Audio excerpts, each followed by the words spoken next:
सभी बच्चों को नमस्कार।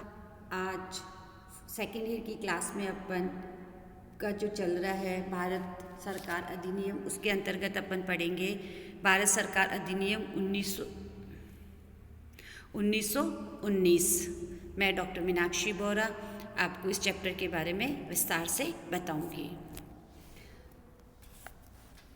भारत सरकार अधिनियम 1919।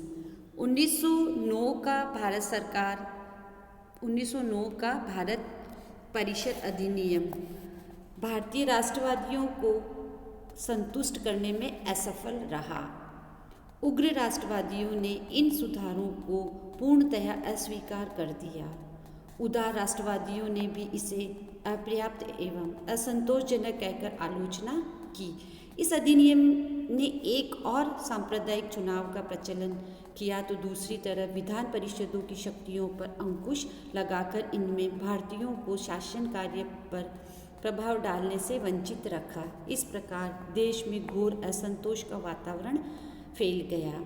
1919 के अधिनियम को पारित किए जाने के पीछे मूल उद्देश्य भारतीयों के ब्रिटिश शासन के विरुद्ध बढ़ते जन असंतोष को रोकना था, किंतु इन सुधारों से उनका हल नहीं निकला। ऐसी स्थिति में ब्रिटिश सरकार के लिए यह आवश्यक हो गया कि वह 1919 ईस्वी के सुधारों का रास्ता त्याग कर कोई नया मार्ग भारतीयों की समस्याओं के समाधान के लिए खोजे।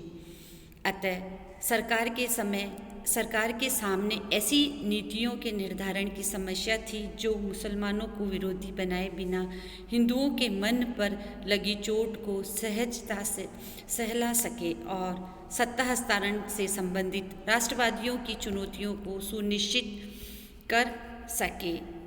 इसके लिए हम देखते हैं कि अधिनियम के पारित होने की परिस्थितियाँ, मतलब उस समय अधिनियम को पारित किया, उस समय भारत की क्या परिस्थितियाँ थी। फर्स्ट है प्रथम विश्व युद्ध से उत्पन्न राष्ट्रवादियों की आकांक्षाएं। 1916 ईस्वी तक भारत पर ब्रिटेन के सभी राजनीतिक दलों ने यह महसूस कर लिया था कि भारत सरकार की संरचना में कुछ परिवर्तन आवश्यक है। अतः मुख्यतः अगस्त 1914 ईस्वी में प्रथम विश्व युद्ध छिड़ने से उत्पन्न परिस्थितियों का परिणाम था। चूँकि भारत ब्रिटिश साम्राज्य का एक अंग था, इसलिए स्वतः भारत को भी इस युद्ध में सम्मिलित कर लिया गया था।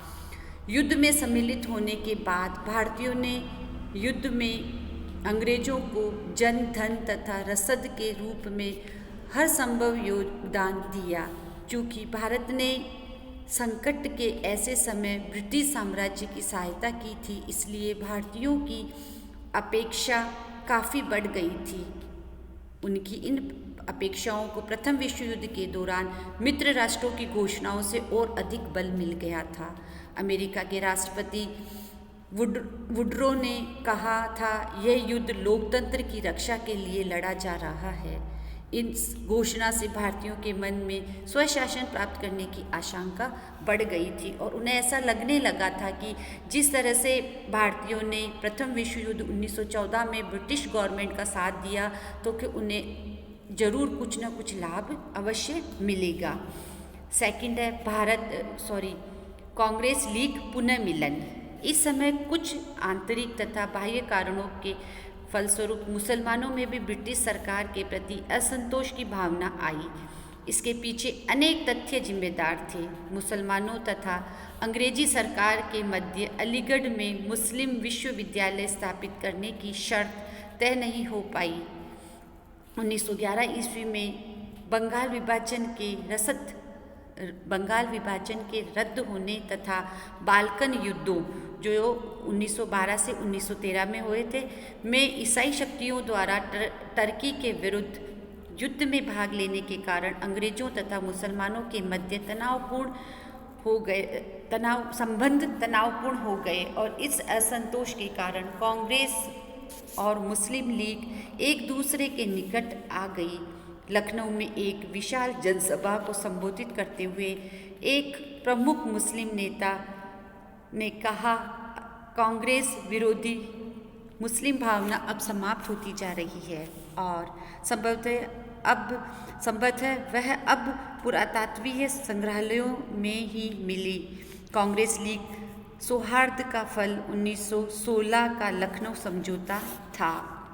नेक्स्ट देखते हैं, लॉर्ड मिंटो सुधारों के प्रति भारतीयों में उग्र असंतोष। 1919 के सुधारों के प्रति भारतीयों में असंतोष विद्यमान था। इसी असंतोष की प्रक्रिया आतंकवादी गतिविधियों के रूप में भारतीय राजनीति में देखने को मिली। पंजाब में गदर तथा कामांगा टामारू कांड, दिल्ली में होर्डिंग पर बम फेंकना आदि के फलस्वरूप भारत में क्रांतिकारी वातावरण व्याप्त हो गया था। सरकार को ऐसी स्थिति को नियंत्रण में लाने के लिए कठोर दमन नीति अपनानी पड़ी। 1910 का भारत समाचार पत्र अधिनियम, 1911 का विरोधी सभा एक्ट तथा 1913 का फौजदारी कानून इस दिशा में उठाए गए कदम थे। इस प्रकार 1915 का भारतीय रक्षा अधिनियम, जिससे क्रांतिकारी अपराधियों पर मुकदमा चलाने के लिए एक सुदृढ़ न्यायीकरण की नियुक्ति, जिसमें अपील नहीं हो सकती थी और शक के आधार पर किसी भी व्यक्ति को जेल में बंद किया जा सकता था, ऐसे दमनकारी कानून शामिल थे। नेक्स्ट था होम रूल लीग आंदोलन। इसी समय श्रीमती एनी बेसेंट ने होम रूल लीग आरंभ किया। 1914 ईस्वी में जेल से छूटने पर तिलक ने भी पूना में एक अलग अप्रैल 1916 होम रूल लीग की स्थापना की। ये ऑब्जेक्टिव क्वेश्चन है बच्चों। तिलक ने कब होम रूल लीग की स्थापना करी थी और कहाँ पर करी थी, और एनी बेसेंट ने कहाँ पर की थी और कब की थी, ये ध्यान रखना। युद्ध समाप्ति के बाद इन दोनों लीगों ने भारत के लिए भाषण तथा ज्ञापनों द्वारा स्वशासन प्रदान किए जाने की मांग रखी। सरकार ने होम रूल लीग आंदोलन को कठोरता से दबाना चाहा, किंतु जनता का आक्रोश और अधिक भड़क उठा। अतः अब आवश्यक था कि कुछ सुधारों के द्वारा भारतीयों की उग्र भावनाओं को शांत किया जाए। ऐसा देखा जाता है कि उपरोक्त परिस्थितियां जो भी थी, उसमें भारत के गवर्नर जनरल चेम्सफोर्ड ने भारत सचिव से सरकारी नीतियों के विषय में एक आम घोषणा प्रचारित करने की मांग की। उसने होम रूल आंदोलन तथा रूस की क्रांति का भारतीय राजनीति पर पड़ने वाले प्रभावों का भी जिक्र किया।